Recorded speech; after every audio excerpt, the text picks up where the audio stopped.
അറിയാമല്ലേ? ഇതാ കൂത്ത്.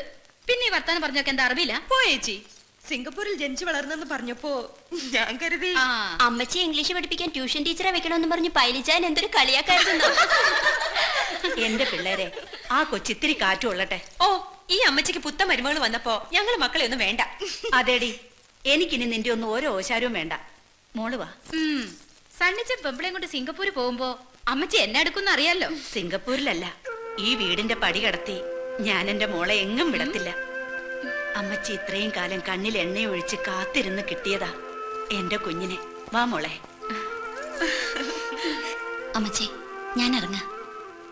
കൊച്ചിനിന്ന എന്റെ വക പണ്ടെന്റെ കല്യാണത്തിനായിട്ട് ചാച്ച വാങ്ങിച്ചു തന്നതാ. മിന്നെ ഞാനൊരു പാവപ്പെട്ട കുട്ടിക്ക് കൊടുത്തു. മാല കളയാതെ സൂക്ഷിച്ചു വെച്ചിരുന്നു. സണ്ണിച്ചായം കെട്ടിക്കൊണ്ടുവരുന്ന പെണ്ണിന് കൊടുക്കാൻ. മിന്നുമാലയുടെ കൂടെ ഇതും കിടന്നോട്ടെ, ചാച്ചന്റെ ഒരു ഓർമ്മയ്ക്കായിട്ട്.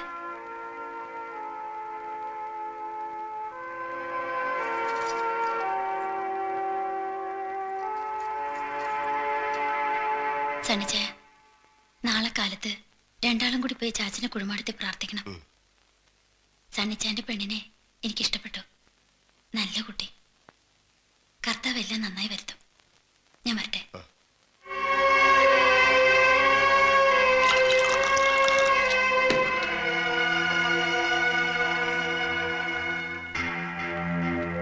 കുറച്ച് കൂടിപ്പോയി അല്ലേ അച്ഛാ? വേണ്ടി വന്നു. ജയിലിൽ കിടക്കുന്ന മുഹമ്മദ് അലി ഇന്നല്ലെങ്കിൽ നാളെ പുറത്തിറങ്ങും. അറ്റംപ്റ്റ് മർഡർ എന്നുള്ളതിന്റെ തെളിവ് നശിപ്പിക്കാൻ അവന്റെ ചൈനക്കാരൻ ബോസ് പണം ഒഴുക്കും. എനിക്കറിയാം അച്ഛാ, അവൻ വരും, അവൻ വരും. പോലീസ് അറസ്റ്റ് ചെയ്ത് കൊണ്ടുപോയപ്പോ അവൻ അലറി വിളിച്ചു പറഞ്ഞു, എന്റെ സർവനാശം കാണാൻ അവനും കാത്തിരിക്കുന്നു. ഒന്നുമില്ല, സണ്ണിച്ചൻ ടെൻഷൻ ആവരുത്. ഇനി എന്തെങ്കിലും പറഞ്ഞ് അയ്യര് വിളിച്ചാലും ഉടനെ ഇപ്പൊ സണ്ണിച്ചൻ അങ്ങോട്ട് വരാൻ നിൽക്കണ്ട. നിങ്ങൾ വൈകിക്കേണ്ട, ഫ്ലൈറ്റിന് ടൈമായി. കാര്യം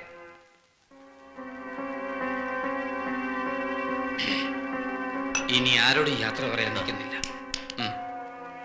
വരട്ടെ.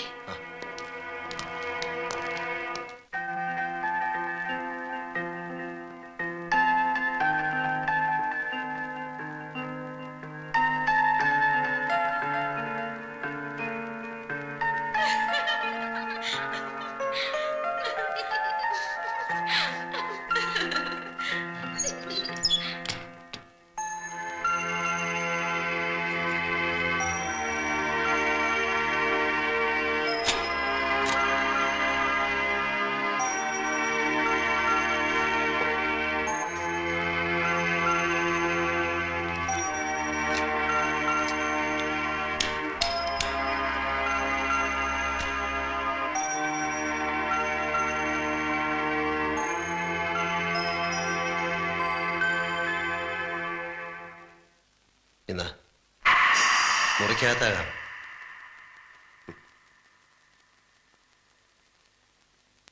ഒരു കുടുംബ ജീവിതം തുടങ്ങാൻ പോവുകയാണ്. ഭാര്യാഭർത്താക്കന്മാരുടെ മാനസിക ഐക്യമാണ് ദാമ്പത്യത്തിന്റെ വിജയം. കുടിയും വലിയൊക്കെ ഉപേക്ഷിച്ച് നല്ല പിള്ള ചമഞ്ഞാൽ പാലോ മറ്റത്തെ സണ്ണിച്ചന്റെ ഭാര്യയായി ഇന്നിവിടെ കഴിയാം എന്ന് കരുതുന്നുണ്ടാവും അല്ലേ? 6 മാസത്തെ കരാറിൽ വാടകയ്ക്കെടുത്തൊരു പെണ്ണാണ് നീ എന്ന കാര്യം ഇടയ്ക്ക് ഓർമ്മിക്കുന്നത് നല്ലത്. മറന്നിട്ടില്ല. എനിക്കിപ്പോ നിങ്ങളോട് തോന്നുന്ന വികാരം എന്താണെന്ന് അറിയാമോ? ഒരു തേർഡ് റേറ്റ് കൂട്ടിക്കൊടുപ്പുകാരനോട് തോന്നുന്ന അറപ്പ്. സ്വന്തം അമ്മയും പെങ്ങന്മാരെയും വഞ്ചിച്ചിട്ട് നിങ്ങൾ ഈ കളിക്കുന്ന നാടകത്തിൽ ആരാണ് ജയിക്കുന്നത്? നിങ്ങളോ? ഞാനും നിങ്ങളും തമ്മിൽ 10 ലക്ഷം രൂപയുടെ കമ്മിറ്റ്മെന്റ് മാത്രമേ ഉള്ളൂ. ആ 10 ലക്ഷം രൂപ ഇന്ന് എന്റെ കയ്യിലുണ്ടായിരുന്നെങ്കിൽ അത് നിങ്ങളുടെ മുഖത്തെറിഞ്ഞിട്ട് ഞാൻ ഈ രാത്രി ഇറങ്ങി പോകുമായിരുന്നു. പാലോമറ്റത്ത് സണ്ണിച്ച ഇതൊന്നുമല്ല ഹീറോയിസം. 5 ലക്ഷം രൂപ പ്രതിഫലം വാങ്ങിച്ച് യാതൊരു മുൻ പരിചയമില്ലാത്ത എന്നെ കുത്തുപാളയെടുപ്പിക്കാൻ വേഷം കെട്ടി പുറപ്പെട്ടപ്പോ എവിടെയായിരുന്നു ഇതിന്റെ ആദർശവും ഫിലോസഫിയും? അതിന് വിശുദ്ധമായ ഒരു മറുപടി എനിക്കുണ്ടായിരുന്നു. വിശക്കുന്ന 4 വയറുകൾ, എന്റെ അനുജത്തിയുടെ ചാരിത്രം. ഏത് കോടതിയും എനിക്കതിന് മാപ്പ് തരും. നിങ്ങൾ ഈ കളിക്കുന്ന വഞ്ചനയ്ക്ക് എന്ത് ന്യായീകരണമാണുള്ളത്? എനിക്ക് ജയിക്കണം. എന്നെ തോൽപ്പിച്ചവരെ എനിക്ക് തോൽപ്പിക്കണം. തെമ്മാടി പറമ്പിൽ അടക്കിയ മനുഷ്യന്റെ മകന്റെ കല്യാണം ഒരു വട്ടം മാറി. എല്ലാ ഒരുക്കങ്ങളും പൂർത്തിയാക്കിയിട്ടും മകളുടെ കല്യാണവും നടന്നില്ല. 3ാമതും പള്ളിപ്പറമ്പിൽ ഒരുക്കിയ എന്റെ ഈ കല്യാണം കൂടി നടന്നില്ലായിരുന്നെങ്കിൽ എന്റെ അപ്പച്ചന്റെ കുഴിമാടത്തിനടുത്ത് എനിക്കൊരു കുഴി കൂടി വെട്ടേണ്ടി വരുമായിരുന്നു. എന്റെ അമ്മച്ചിയുടെ ഒരു വട്ടം ഒരു വട്ടമെങ്കിലും ഞാനത് ജയിച്ചോട്ടെ. ആദർശത്തിന്റെ ത്രില്ലിൽ ഇവിടെ നീ എന്നെ ഒറ്റിക്കൊടുക്കാൻ ശ്രമിച്ചാൽ കൊന്ന് കുഴിച്ചു മൂടും നിന്നെ ഞാൻ. ഇല്ല, ഒറ്റിക്കൊടുക്കില്ല. മരിക്കാനുള്ള ഭയം കൊണ്ടല്ല, നിങ്ങളുടെ വിജയങ്ങൾ കാണാൻ.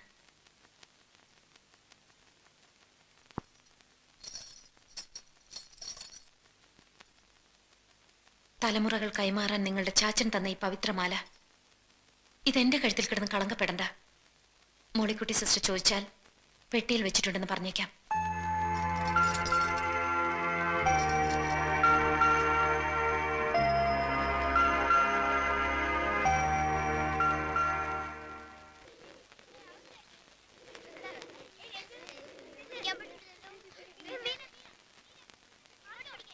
പപ്പയുടെ ടിക്കറ്റിന്റെ കാര്യം ഞാൻ വിളിച്ചു പറഞ്ഞിട്ടുണ്ട്.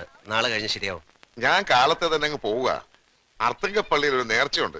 നേർച്ച? അർത്തിങ്കൽ പള്ളിയില? അതപ്പോ നേർന്നു? അത് പണ്ട് മോക്ക് മഞ്ഞപ്പിത്തം വന്നപ്പോ നേർന്നതാ. നേർച്ചയും കഴിഞ്ഞ് എറണാകുളത്തും ടിക്കറ്റും എടുത്ത് ഞാൻ അങ്ങ് പോയേക്കാം. സാറേ. സാറല്ലടോ മോൻ. നേരെ വൈകുന്നു. തനിക്ക് അർത്തിങ്കൽ പള്ളിയില് നേർച്ചയ്ക്ക് പോണ്ടേ? തനിക്ക് ബുദ്ധിയില്ല എന്ന് കരുതിയത്. ആ കുട്ടി താഴ്ത്തുണ്ടാവും. യാത്ര പറച്ചില് മെലോ ഡ്രാമയാക്കി കുളമാക്കരുത്. അല്ലെങ്കിൽ തന്നെ തന്റെ അഭിനയം ഇന്നലെ മുതൽ കുറച്ച് ബോറാകുന്നുണ്ട്. എന്താണ് സാർ ഇതിന്റെയൊക്കെ അവസാനം? 6 മാസം ഇവിടെ പുറത്തിട്ട് സണ്ണിയും ഭാര്യയും കൂടെ സിംഗപ്പൂർ പോകുന്നു. അവിടെ വെച്ചൊരു കാർ ആക്സിഡന്റ്. അതിൽ സണ്ണിയുടെ ഭാര്യ മരിക്കുന്നു. ഭാര്യ മരിച്ച സണ്ണിയോട് എല്ലാവർക്കും സിമ്പതി. ഇത്രയൊക്കെ അഭിനയിച്ച് ഫലിപ്പിക്കാമെങ്കിൽ ഈ കഥയും എനിക്ക് പറഞ്ഞ് വിശ്വസിപ്പിക്കാം. Thanks for everything Iyer John. വാ.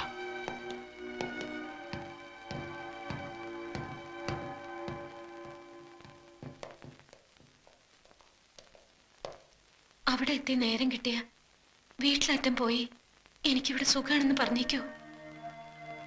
എന്തെങ്കിലും വിശേഷമുണ്ടെങ്കിൽ ഞാൻ അവിടെ ചെന്ന് വിളിക്കാം. വേഷം കെട്ടിലായിരുന്നെങ്കിലും 2 ദിവസം കഴിച്ചപ്പോ ഒരു മകളെ പിരിഞ്ഞ് പോവാന്ന് തോന്നിപ്പോവുക. മെലോ ഡ്രാമ ഒന്നും വേണ്ടെന്ന് പറഞ്ഞില്ലേ? പോവാം.